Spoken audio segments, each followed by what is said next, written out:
waa qiso dhab ah oo dhacday. gabar ayaa waxay xaramka ku dhex aragtay maamo weyn oo ooynaysa, gacmahana kor u taagaysa oo aan ilmada kala joojinaynin. gabadhii way u timid maamadii oo weydiisay maxaa ku helay maamo oo sidaan ugu ooynaysa, waxayna ugu jawaabtay sida tan: maamo, waxaan ahaa gabar, waxaan isguursanaynin, kadib waxaan wada noolayn muddo 8 sano ah, waxna maan u dhalin muddadaasi. kadib wuxuu guursaday gabar kale oo Allah wuxuu ka siiyey wiil. waxaan ahaa intaa kadib mid aad u qalbi jaban oo murugaysan. 2 sano kadib ayaa maalin waxaa dhacday in ninkaygii iyo xaaskiisii labaad ay safar u baxeen, waxaana la iiga tagay wiilkii yaraa ee ay dhaleen. markii ay sii baxayeen ayaa waxaan go'aansaday inaan wiilka dilo oo gowraco, laakiin intaanan taa ku dhaqaaqin ayaa waxaa ii soo dhacay telefoon, kaasi oo la iigu sheegay ninkaygii iyo xaaskiisii kaleba in shil gaari ay ku geeriyoodeen. kadib waxaan ku fikiray in wiilka yaraa aan silciyo oo silac uu u dhinto. waan garaacay, weliba garaacis uu weliba la miirdoorsoomay, weliba isagoo ku dhawaaqaya maama maama.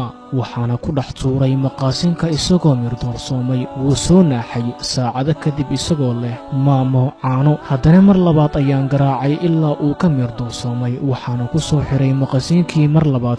wax yar kadib waxaa i qabtay hurdo.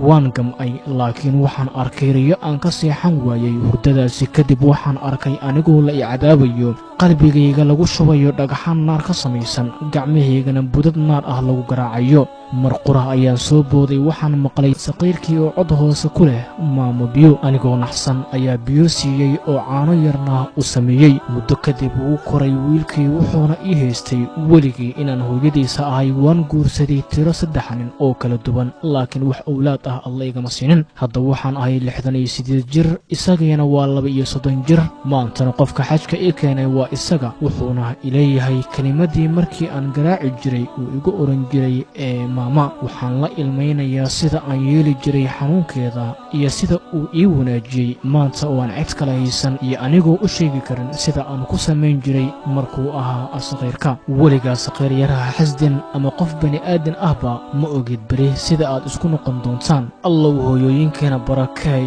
kana yeel kuwa carruurtooda xilli weliba jecel. dabab walaal, qisadani sii sheergareey oo la wadaag asxaabtaada si ay waano iyo tusaalooyin ugu noqoto.